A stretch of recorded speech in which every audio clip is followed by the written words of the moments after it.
One, and we are recording with Miss Claire Lopez. I need my glasses. My vision is worse than normal today. Guess I'm Uh-oh. getting very old. Um, Miss Claire Lopez, Saint Lopez of America, the patron saint of patience. As I am late, I'll be there in 10 minutes. I'll be there in 20 minutes. Claire, I'll be there in 30 minutes, I promise. And the patience of a saint, and the fact that I am always saying that with you, perhaps I should see the writing on the wall that I'm Not always to thinking. worry, not to worry. And my dearly departed mother would just be thrilled to hear that. Okay, good. Yes. So, um, but Miss Lopez, for all future listeners, today is Thursday, January. Today is January 20. I saw on CNN. I was in the gym and on the TV. They're boasting about how Biden gave a 1 hour and 52-minute press conference, and that's not a very good bragging right if you're simply now going on time. But for all of the new listeners, Miss Lopez, who's been on here several times, tons of times, tens of times before, please introduce yourself, tell them a little bit about yourself, and then we'll jump into the episode. Sure. So Claire Lopez, founder and president of Lopez Liberty, LLC, which is an organization comprised of myself so far, dedicated to alerting and educating the American public about the national security threats facing us, either abroad, international, like China, North Korea, Iran, Russia, but also domestic, meaning the Islamic movement, the Muslim Brotherhood and its front groups, and of course, the communist Marxists, which are affiliated with them. I write and publish and speak, do a lot of broadcasts as well on a number of different platforms. I'm uh I'm in a text group with some of the military guys I've had on here from Delta Force to the Marines, and I screenshotted. I saw your tweet the other day about that. Let's jump into this the hostage situation in was it Texas, Oh, and the you synagogue in Texas, how you said he's gonna find out real quick if there's 72 virgins or not, and everyone was laughing their asses off. So I wanted to tell you that. But Oh, thank what you. what are your thoughts on that? Because it did. Joe Kent tweeted, instead of looking at the admirable efforts of FBI HRT, that no one was injured aside from the terrorist himself, and but the FBI came out and wanted to make it very clear that this wasn't an anti-Semitic act, despite the fact that he's from England, but he has a Middle Eastern name and is of Islamic faith. What are your thoughts on that, about the whole everything around it? What could have been, what objectively was a good ending?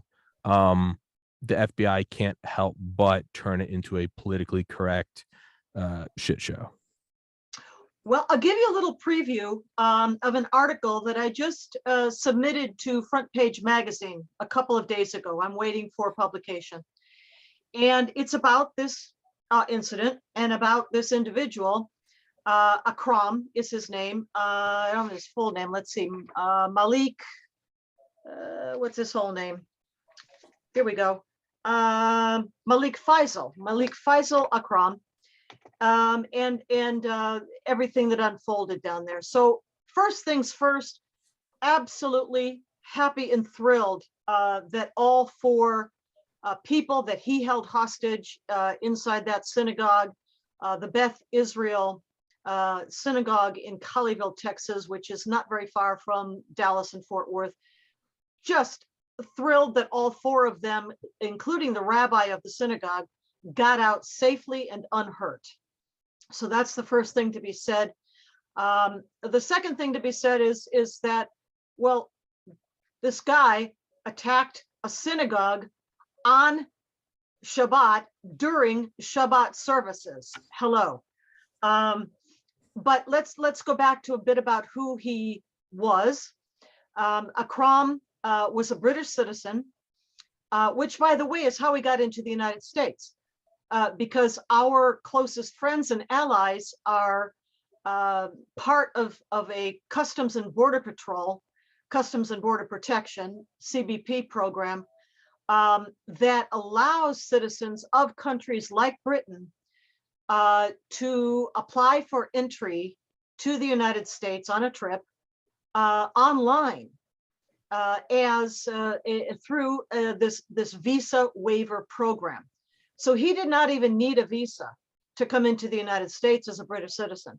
He goes online, he types in his info. CBP is supposed to do a background check, I guess, of the country they're coming from, other places, other databases. I don't know how thorough it was, obviously not very in this case, but that's how he came in. He didn't need a visa. He didn't have to get checked, by TSA or some other suggestions I've seen online.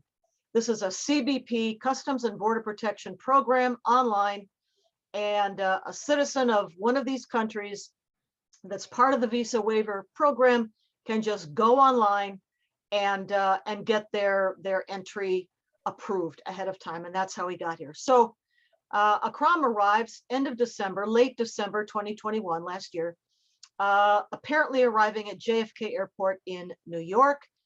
He gave his place of destination as a hotel in Queens. He may have stayed there a night, not sure. But then, of course, once he's in the United States, he's free to travel wherever he wants, very likely traveling on his British passport, even though he is of Pakistani descent. That's where he comes from. He comes from Pakistan originally. And other members of his family apparently also, who are still living in Britain. So at some point, Akram leaves New York City and flies down to Dallas, Fort Worth. And somehow he finds a homeless shelter not very far from the Beth Israel Synagogue. And he's in there for, I don't know, a few days and a few nights, apparently. Of course, they've been interviewed at that shelter, didn't have much to say about him. He came and went, he was quiet, he didn't raise any particular attention. But obviously he was attending to last minute details like how to buy a gun on the street, which is what he did. He bought a gun on the street. And then, of course, the morning of January 15, this past Saturday, almost a week ago, he went to the synagogue around 10:30, 10:40 during the morning Shabbat services. The doors were apparently locked. He knocked on the door, and the rabbi, who is named Charlie Citron Walker, but affectionately known as Rabbi Charlie. Rabbi Charlie goes to the door and just lets him in. No worries, just lets him in. Interrupting services to do so, by the way, and then sits down with Akram, and he's having tea with him. He made tea for him. And this is in the middle of the morning services, apparently. Wait. Okay, at first I was I was thinking, growing up, going to Catholic mass all the time, my first thoughts were, well, yeah, of course you'd let some. I think of Father Lopez, for instance. Yeah, if someone knocked on the church, you let anyone in. They'd good father. Be a little different if it was during a service. Well, this is just so he just stops mid-service. Someone knocks on my door, and I go, the best Claire, I can make out. Okay. He interrupted services, which of course is the rabbi. He would have been leading those services, yeah. Shabbat morning.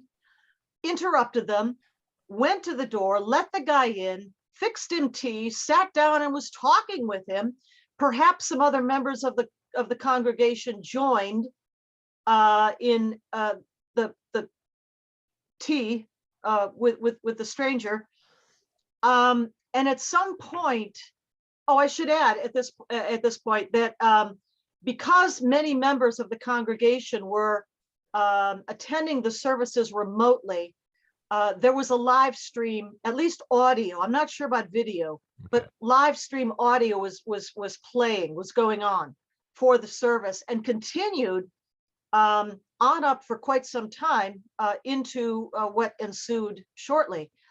And what ensued shortly is that the tone of the 3 cups of tea turned terrifying, as Akram apparently pulled out a gun from his backpack. At this point, at least, I guess, 4 people, the rabbi and 3 others, were hostages. Perhaps others in the synagogue fled. I'm not quite sure how that happened, but I guess the rest got out, they fled. But 4 were kept as hostages, the rabbi and 3 others. And thus ensued something like a 10.5+ hour standoff. Law enforcement arrived. The local police then contacted the FBI. SWAT team, FBI from Quantico, Virginia, near where I live. HRT, yeah, that's like hopped on a plane, flew down, and as I said, because the standoff went on so long, they arrived while it was, still ongoing. The synagogue is now surrounded by, SWAT vehicles and, armed troops and what have you. Everybody who could get a piece of it obviously wanted to be there, so they were. I don't know if they get a little patch or something for doing that, but they did. And the effort first was to keep the guy talking, to keep Akram talking, during which time he made it known that he was demanding the release of Afia Siddiqui. Afia Siddiqui, likewise Pakistani woman, who back in Afghanistan in 2008, I'm looking at my notes here just to be sure about the date. I believe she was there. Is she like a Guantanamo prisoner or? No, not at all. As a matter of fact, I'm just looking through my notes to refresh my mind here. She actually was an educated neuroscientist. She obtained her undergrad degree at MIT, Massachusetts Institute of Technology in Boston, Massachusetts, and then went on to study at Brandeis University, or maybe I have that backwards. Brandeis might have been first and MIT second. In any case, educated for her neuroscience specialty here in the United States, but then after her education, apparently post 9/11, went back to Pakistan, and at some point she had been detained over there by U.S. forces, U.S. personnel. And it was while the questioning was going on with her that she attempted to grab, or she did grab a weapon. Pretty poor security, but okay. She grabbed a weapon and tried to fire it at the U.S. personnel. Happily, luckily, she did not hurt or kill anyone. I guess she just didn't do very well with the weapon, luckily for our guys. And then, of course, she was taken into custody. She was tried on terrorism charges in a Manhattan, New York, a trial courtroom in 2010, found guilty, sentenced to 86 years in federal prison. That federal prison is located where she's serving her sentence, near the synagogue, near the Dallas-Fort Worth area. So Akram, in his back and forth with the hostage negotiators, is demanding her release from prison. Her release from that prison has been a cause célèbre for a long time, in particular involving U.S. Muslim Brotherhood front groups like CARE, Council of American Islamic Relations, which of course is the U.S. branch of Hamas. Mm-hmm. And they have led things like marches and protests and demonstrations to press for her release. Well, this was Akram's demand. But in the article I'm telling you about, that's, with Front Page Magazine now waiting for publication, I talk about the fact that I don't think Akram ever actually expected U.S. authorities to release Siddiqui from prison. That's just not going to happen, and he must have known it. Yeah. But it did give publicity to the effort, gave, a national media stage for all of this to go on over the air for millions of people watching. That was part of the objective. But the other part of the objective, I think, has more to do with Akram himself and where he comes from, what he believes, right? So he's, of course, a devout, faithful, practicing Sharia compliant Muslim. And during the discussions, again, with the hostage negotiators, he says at one time, "I've got these prisoners. I am going to die." And he apparently also was in telephone contact with one of his brothers who still lives in Britain, and told that brother, "Only way I'm coming home is in a body bag," which says to me that he knew perfectly well how things would end, and that was his objective. Yeah. He wanted to die a shahid. Yeah. Martyr. Yeah. A shahid is promised under Islamic doctrine Instant. to go immediately up to paradise, gets to skip the torments of the grave, which are horrifically described to Muslim children from the age of 2. And he gets to meet up with his 72 virgins. That's, well, it's promised, right? And he also gets to broker in and into paradise an additional 70 members of his close family. And they too get to skip the torments of the grave. If I can shamelessly plug my most recent episode with Howard Bloom, Howard, the most Jewish guy in the world, his book, The Muhammad Code, we covered that in December. Okay. Everything, he goes in and explains all of it, and very much so. Good. The middle ground, the torture is you are put on a spit over a fire until all your skin burns off, and then once all the nerves are gone, God puts on a new layer of skin. That's if you go to hell. But the torments of the grave are while you're waiting, buried, dead, for the end times and the day of judgment. And the torments of the grave have to do with what happens to you in the earth, in the grave.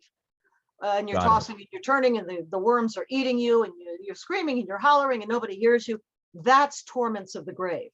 Regardless, a lot of shit instead of just going straight to heaven. Sorry to interrupt. Keep going. Yeah.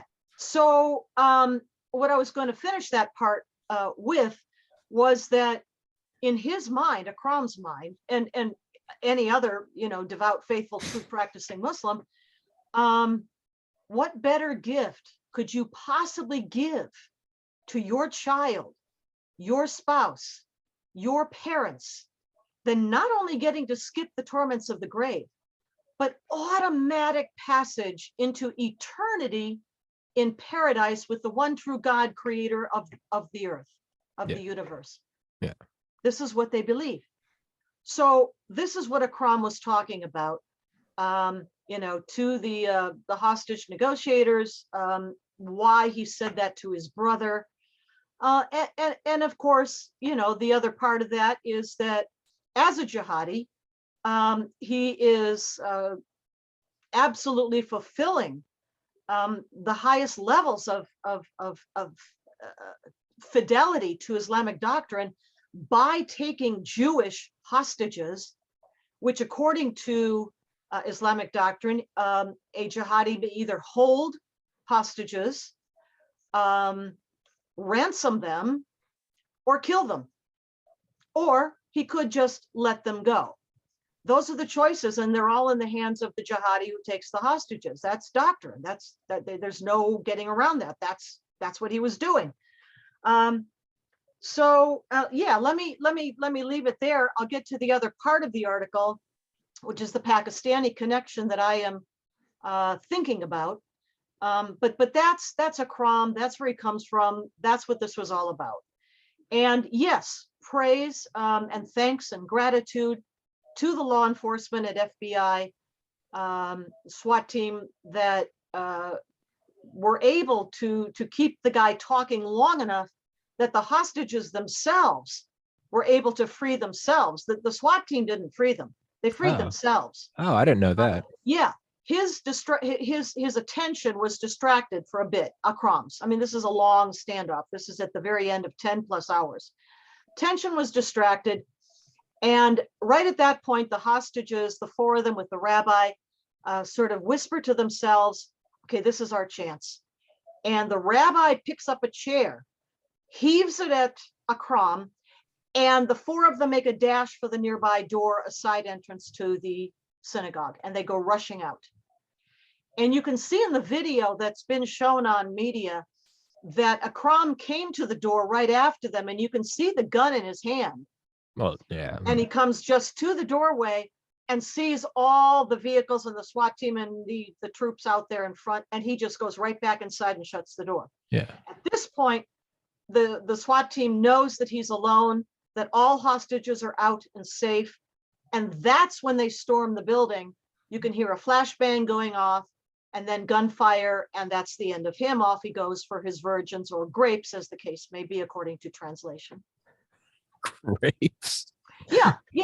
An alternative translation to the 72 virgins, or the Oris with the black eyes, is that in fact the word was mistranslated, and it really ought to have been grapes. Man, that's Who knows? that's something you might want to flesh. Man, if you're on a nuclear submarine with the button to fire an ICBM and you're not sure if it says fire or, wait. Well, Arabic is a very rich and a complex language, and there can be various meanings for the same word. Yeah. Right. And so there might have been a slight misunderstanding there, but we don't know. Akram knows now, but we don't. I mean, I guess a side note, I guess it could kind of make sense. I mean, if it's written in a time of, kind of primitive times and you're in the desert, I mean, 72 grapes might be like, here's a glass of water kind of, it might be, that might be, I mean, I don't know. None of it's justified. So, okay. Yeah, that's insane. Now to kind of pivot from there in a complete 180, unless you want to keep going down this topic, is well, I was gonna the Pakistan connection. The second part of my thinking in the article, and that has to do with Pakistan. Okay. So just real quickly, and then no, take your time. I'm whatever. Nope, I'm whatever. What I've noticed is that over the last couple of decades, or at least more than 1 decade, is the involvement of the Pakistani regime. And I could begin with the 2008 attacks in Mumbai, India, horrific, directed by Pakistani ISI, the Pakistani intelligence service. 1 year later, 2009, we had a Jordanian doctor suicide bomber that killed about 7 people, I think, injured another 6 at the CIA's forward operating base Chapman in Khost, Afghanistan, ISI operation. Nothing was ever done about that. No retribution, no accountability whatsoever. Forward to 2015, in December of 2015, in San Bernardino, California, you had the husband-wife team, Syed Farouk and Tashfeen. Syed Farouk and Tashfeen Malik, husband-wife team, both of them Pakistani.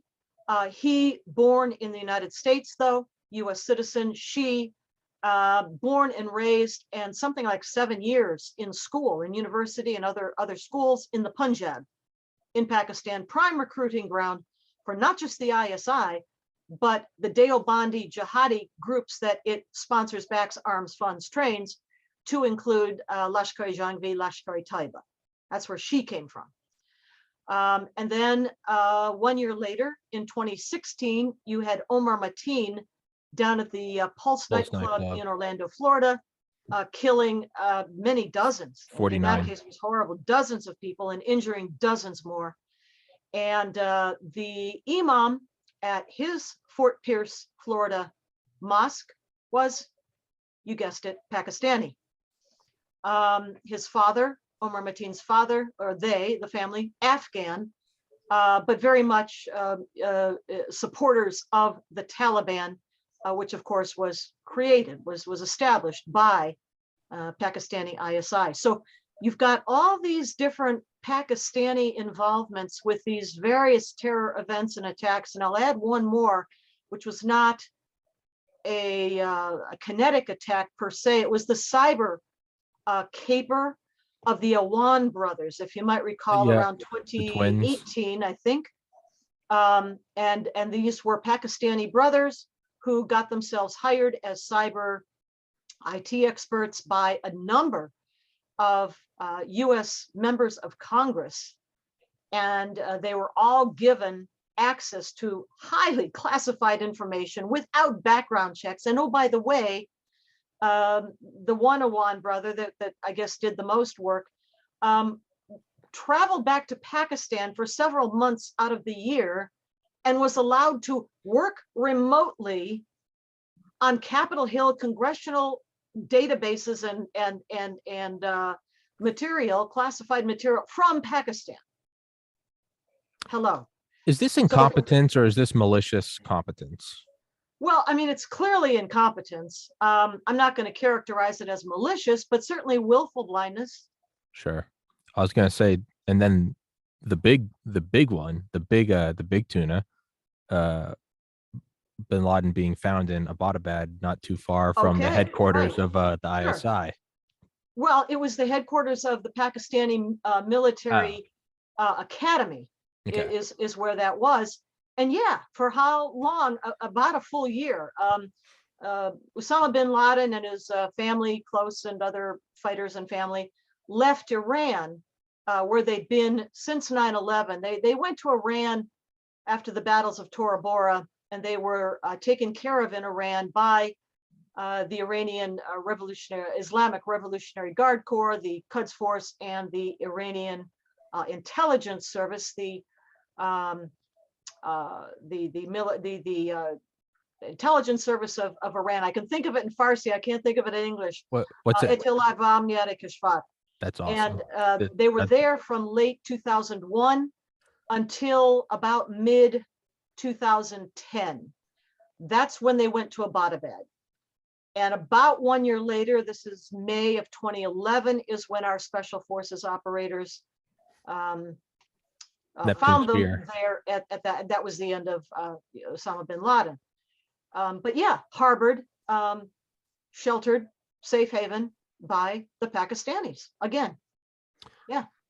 And here we are one more time down in Texas with a lot of Pakistani connections. And the last thing I'll say about this is that hostage situation at that synagogue in Texas was a complicated operation, actually. Akram didn't do that by himself.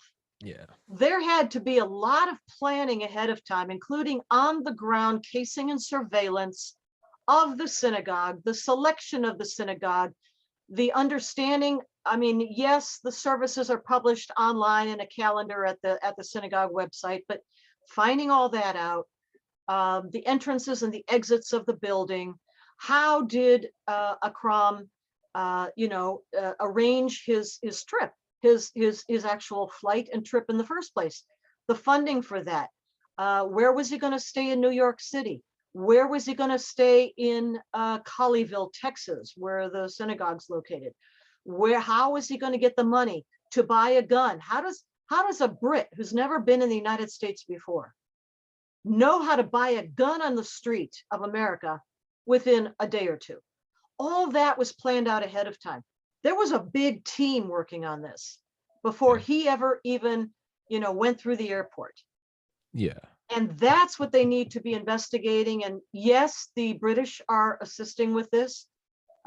We know, for example, that counterterrorism police in Manchester, which is nearby to Lancashire, to Blackburn, Lancashire, where Akram lived and his family still does live, those counterterrorism police, for a short time, arrested 2 teenagers who are at least alleged to be 2 sons of Akram, kept for questioning a while, then I gather released. But in any case, the British counterterrorism forces are helping with the investigation, but is any of them actually looking at the things I just told you about?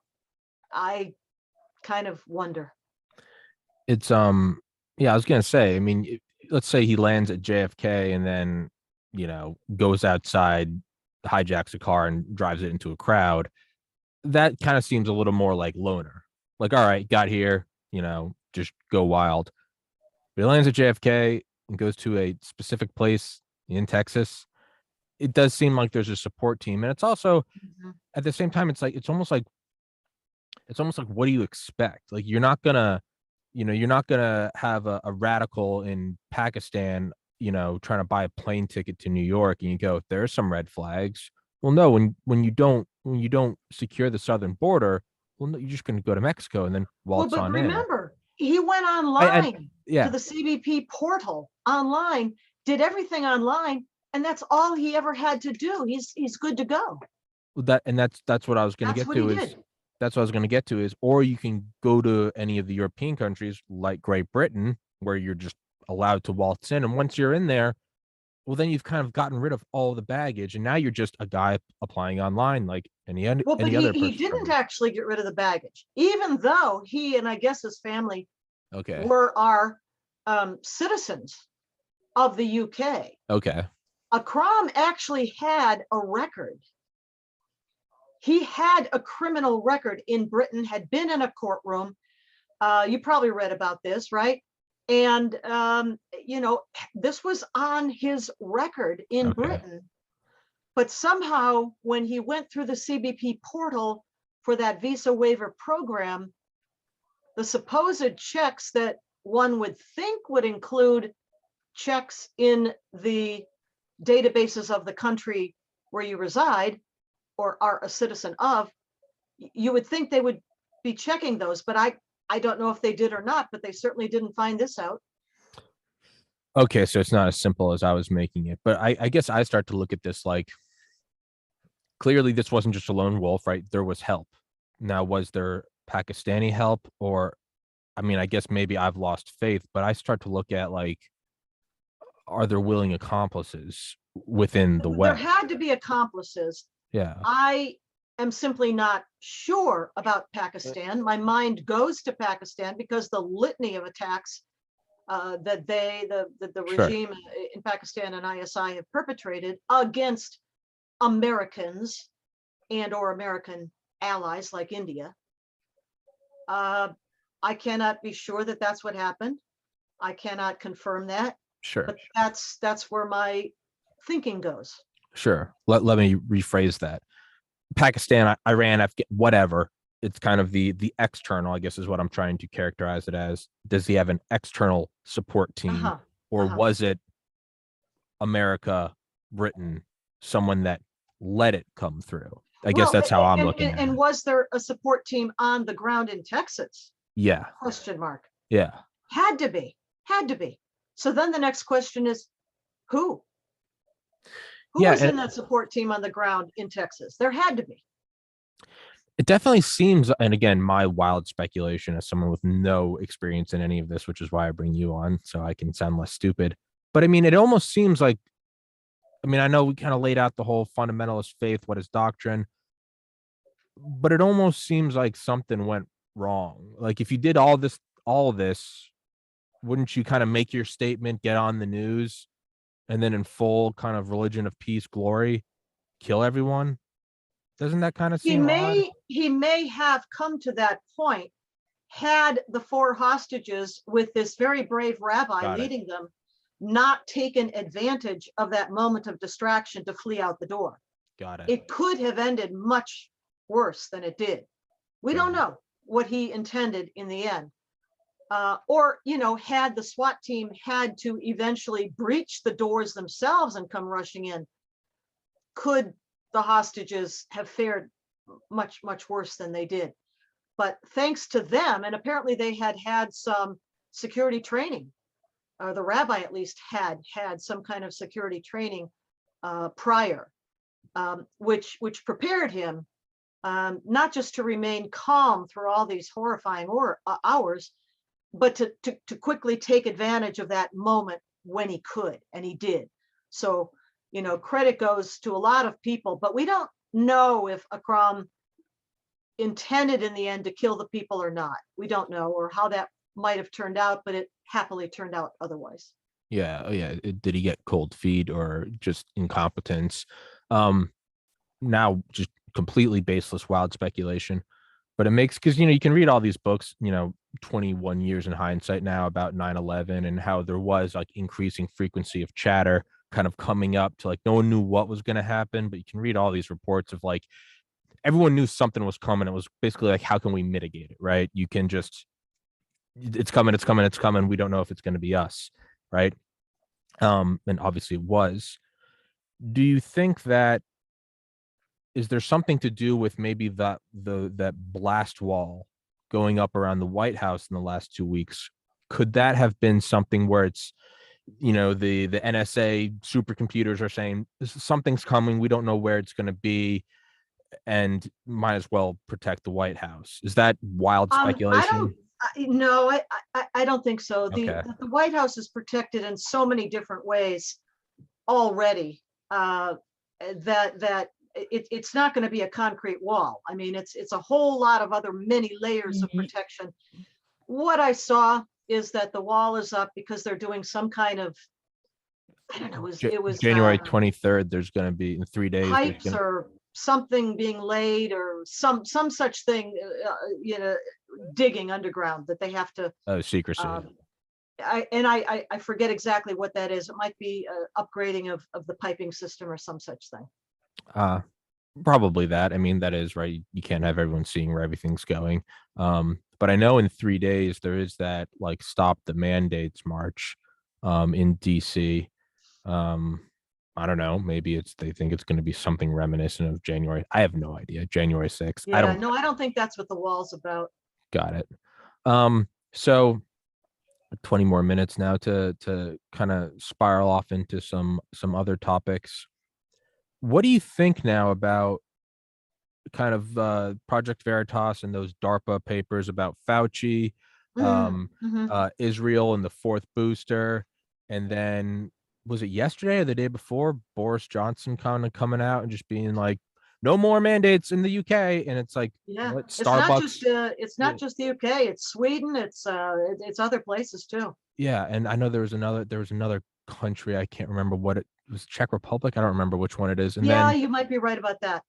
there are what's going on with there to Well, the where narrative is crumbling in the face of irrefutable facts on the ground. do you want to know Which something have, funny? go ahead. So right after Malone, Dr. Robert Malone was on Joe Rogan and he was talking about mass formation psychosis, and it kind of became trending, which shameless plug for me, episode 653. That's how I got on Matthias Desmet. But they go on and they actually, if you go in, type in mass formation psychosis on Google, it was trending all these images because it was kind of new and it was a flash thing. Google had something that no one had ever seen before, and they put it right under the search results. Was this is a new topic. Please wait, or you may have to wait until there are reliable sources at a Ministry of Truth. We got to bring in the A team. It's Saturday night. That actually, and no one had ever seen that before. So I did it, and of course it was there. And now it's gone because now they've got all their Forbes, fact checkers say, Joe Rogan's a fake Nazi. Okay, whatever, sure. If you type in now, and it might be different because it's already been a day, but Thursday, January 20th, 2022, if you type in the narrative is crumbling in Google, it's coming up again. Search results are changing quickly. Please wait until we add reliable sources. Well, Sorry. But yeah, I'll mention to you that as long ago as back in November 2021, before Thanksgiving, I came across a very interesting video conversation among Matthias Desmet and the discussion led by Dr. Rainer Fulmich, if I'm saying it right, with some other European, I think mostly German. Of course, Desmet is Belgian, but intellectuals who spoke beautiful English, much better than my German. And the discussion was really back and forth between them and Matthias Desmet talking about mass formation. And this is in November, and I'm watching this video, absolutely fascinated. And first, I'd heard of it at that point, and I put together a talk, which I gave to a group in Ohio, where I went to family and friends for the Thanksgiving Day weekend, and spoke to this group there on the weekend, over the weekend, and told them what mass formation was about. explained to them what this psychosis was, how Matthias Desmet explains, how people get into a position of, or allow themselves to be herded into a position of what he calls free floating anxiety, and they can't quite pin it down, but they can't sleep, and they're upset, and they don't know what's wrong. And at that point, a savior appears on the scene, or at least a focus of their for their anxiety, which can help to relieve the anxiety. Cue the music. Dr. Fauci descends from the clouds, or maybe he comes up out of the ocean on a half shell. I don't know, whichever it is. And he offers the Solution. answers. Yeah. So now, everybody fixates on St. Fauci and his solution, which is lock down everything for all time, wear 16 masks if you can get them behind your ears, and etc. And so that's what I presented in over the Thanksgiving Day weekend to this audience in Ohio. I don't know if they recall now. I suspect probably some of them do, what I told them. But so it's not anything brand new. This goes back, and Matthias Desmet, who's not, he's not just an intellectual, but a psychologist. Yeah. He has been developing his thinking about mass formation for a very long time.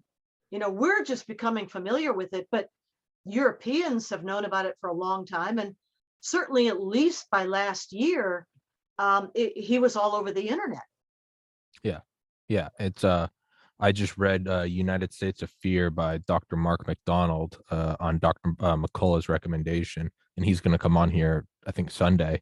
But his book was written like early last year. I just finished it, and I think one of the beginning I think the first chapter is like mass formation, and I was like, Whose book is this? This is Mark McDonald. McDonald. I have to look for that one. Okay. Yeah, the thanks. United States of Fear. Yeah, it's like 4-hour read. Okay. But it's fantastic, and it kind of goes into all of this. It's this free floating everything. The most classic example, right, is you can just go to 1930s Germany, embarrassed by World War I, hyperinflation, no lack of the fatherland is not strong, the armaments industry are being stripped, the Krupp industries are, there's this great iron behemoth of 3 centuries old, and now they're making spoons. You have all of this, and then you have a guy that comes along and goes, not only do I offer the solution, I also know the enemy. So follow me. We can take out all of our anger on this Jewish punching bag, and then glory awaits. You do see it, right?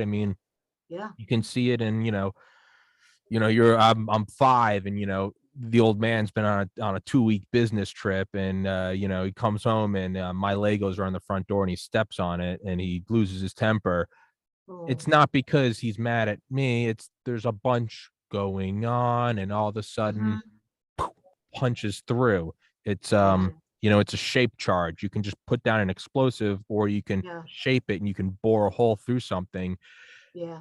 And if someone, the good news, of course, is that it's all coming apart now. Yeah. And as with many things, it took some time to research it all, to pry the documents out of U.S. federal government agencies like HHS, Health and Human Services Cabinet Department, NIH, National Institutes of Health, the sub-department within NIH that Dr. St. Fauci leads, NIAID, National Institutes of Allergy and Infectious Diseases. Took a while to get all that. And also tip of the hat to Judicial Watch and Tom Fitton and the crew there, who did a fabulous job of getting documents out, including a whole ream of, maybe more than a ream of emails between and among Anthony Fauci, EcoHealth Alliance's Peter Daszak, Francis Collins, now the retired guitar playing director from the NIH, etc. Right? And with those documents now made publicly available,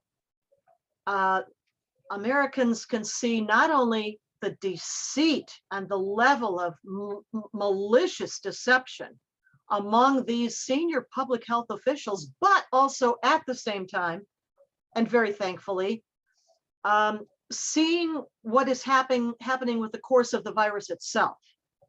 That, after the Delta wave passed by last year, 2021, now in this year, 2022, arises Omicron, and that it is very much less pathogenic, meaning it does not make people anywhere near as sick as the earlier variants, and that even this wave is quickly passing, but also that along the way, people are realizing simply by the sheer numbers, number one, that a whole bunch of people that were originally vaccinated, then double vaccinated, then boosted, then double boosted, and triple, and in Israel, quadruple boosted, and they're all catching it anyway.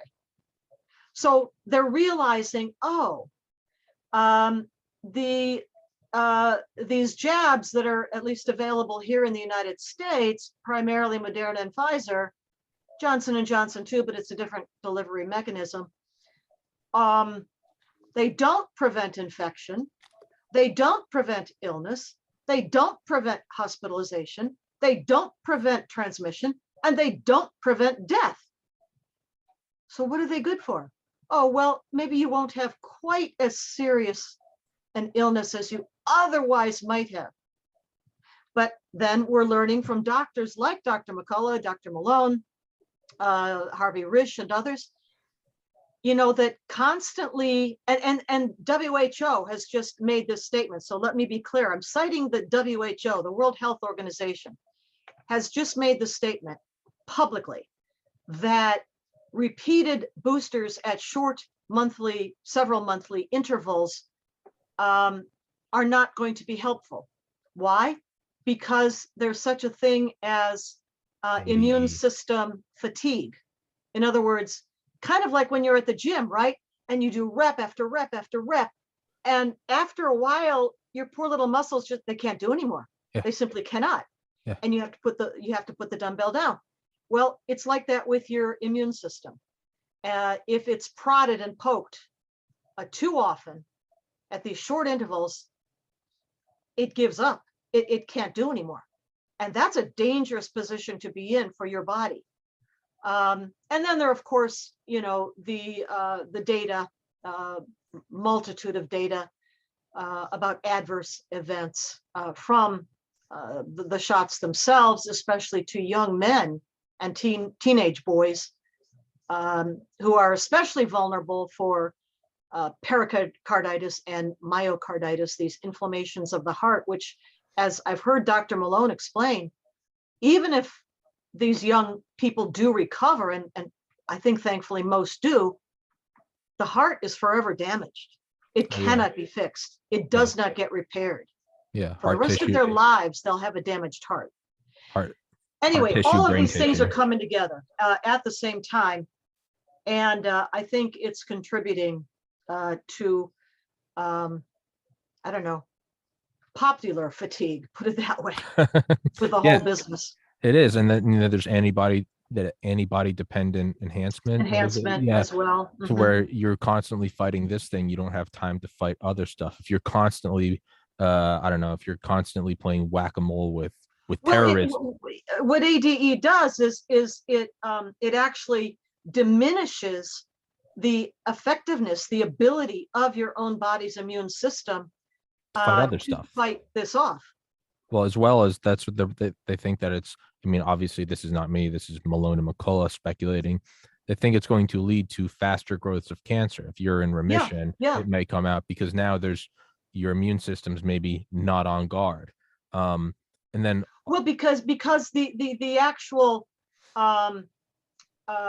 antibodies within your system that are supposed to be on the alert, let's say, for cancer, have been in a way hijacked to another purpose. Yeah. And they're not on the job. Yeah. In very lay terms here for cancer. Yeah, you're taking your monthly cash fund for utilities and internet and power, and you're putting it all on food. So sure, now you have like a lot of food in the fridge, but the lights are off, the internet's off, there's no electricity. You only have you have a finite amount of Mhm. resources. And again, this is not me, this is McCullough Malone. But there's also, I mean, there's also, big shout out to Project Veritas for, just 2 or 3 days Oh, yeah, ago. Did you that's not right. see those papers about how James there's been, O'Keefe, great job. have Those you not, guys are, those they're guys rock. they're doing God's work. Have you not seen the I think it was 3 days ago, 2 days ago, the new documents coming out about Pfizer FBI collusion, which now I've seen people those. are I have not read them yet. Yes. now people are starting to speculate about that FBI raid. Was it really about that diary, or was it something else? Because they're Yeah. going to blow the whistle on this. So, but then there's also, there's a ton of, Malone's been on person. McCullough has been repeatedly attacked. I just had on Steve Kirsch, who, he's donated millions of dollars to cancer research and runs a huge philanthropy fund. He's the guy that invented the optical mouse. And he's been completely slandered on Wikipedia just for questioning this, for going on a podcast with Malone and Brett Weinstein. And then as well, I just had on yesterday, who I've had on here several times before, Dr. Meryl Nass, an internist. She has been prescribing ivermectin and hydroxychloroquine, and as of last Sunday, so whatever day that was, 15th, I don't know. Her license was temporarily suspended in the state of Maine where she practices, and they're forcing her to go through a psychological evaluation on Good four grief. charges: prescribing Yeah, I saw ivermectin, that. prescribing hydroxychloroquine, and 2 counts of spreading harmful misinformation. And now she's fighting that. So there are a lot of people where I can talk about it and, oh no, I got canceled from YouTube. Has that changed my day-to-day life? I'm still going to go to the gym. I'm still going to play video games, whatever. Here's a physician who's been an internist for 40 years, who's now, she said yesterday, she goes, well, I was a doctor. And Mm. no, you're still a doctor. And she was, by the way, she was within the guidelines of the governor of Maine, who said you cannot prescribe hydroxychloroquine prophylactically, but if they do come in sick with COVID, you can prescribe it, which doesn't really matter anymore. Therapeutically. Hmm. And she know that, but she still went along with it anyway, kind of, hey, whatever, I'll go along with your BS mandate. She was within the lines. Hmm. And it's what it is you're making an example. A prisoner steps out of line and you shoot him. None of the other prisoners step out of line. Hey, doctors, you think you're going to prescribe ivermectin? You think you're going to prescribe HCQ? You think you're going to uphold your Hippocratic oath? No, you will not. You will fall in line. And now, if we start to see the threads between a Pfizer FBI connection, we already can see the basic ones between Pfizer and FDA and Moderna. It's coming apart very slowly. But like the analogy I always use, it's like a tsunami. 99% of its life, it's just a bump on the horizon. It's the last 1% that all of a sudden it crashes and we go, how did this happen? Well, it's been happening for a long time, but it's been happening because a lot of people have been fearlessly pointing it out and calling it out. And I think we're going to start to see more quote unquote crashes. Boris Johnson, no more mandates. Starbucks dropping their mandates. Yeah. It And the Supreme Court decision of Yes. what, a week or Mm-hmm. 10 days ago or so, um, that the OSHA, the use by the Biden administration of OSHA regs to demand American businesses with 100 or more employees enforce a vaccine, air quotes, mandate, struck down. Yeah.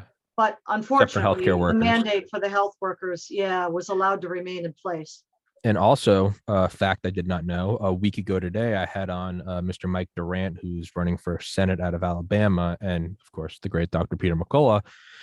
And I was celebrating it. And Mr. Durant, who I think he's now stepped down, but owns his own, I think, Blackhawk, like retrofitting company, Pinnacle Solutions, he made very clear to me that not everyone can celebrate because it's not just healthcare workers that it's still in place for. It's still in place for all defense contractors. Mhm. So the people responsible for making sure we have a readily competent and lethal fighting force are still under these mandates.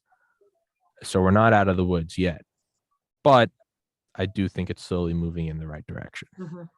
Yeah. Closing thoughts with Miss Lopez. I got you for 2 more minutes, and I'm going to take Oh, all wow. 120 seconds. All right. Well, no, just thank you very much again. I'm glad to be back with you after a bit of a break there.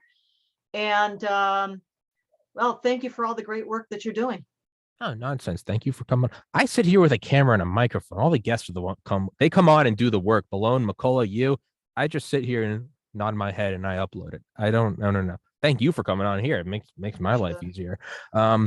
Miss Clare Lopez, as always, I put all your links in the description. Go follow her on Twitter, as well as, and I can never remember the names, all of your articles, all of your writings, they are all in the description because we figured that out a couple months ago, so I don't have to keep bumbling like an idiot.